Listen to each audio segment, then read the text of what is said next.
পুরুষরা হচ্ছে নারীদের কাজকর্মের উপর প্রহরী, তত্ত্বাবধায়ক। কারণ আল্লাহ তাআলা এদের একজনকে আরেকজনের উপর কিছু বিশেষ মর্যাদা প্রদান করেছেন।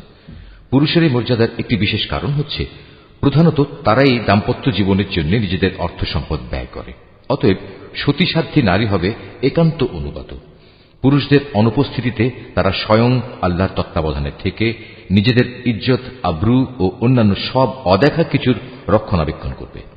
আর যখন কোন নারীর অবাধ্যতার ঔদ্ধত্যের ব্যাপারে তোমরা আশঙ্কা করো, তখন তোমরা তাদের ভালো কথার উপদেশ দাও।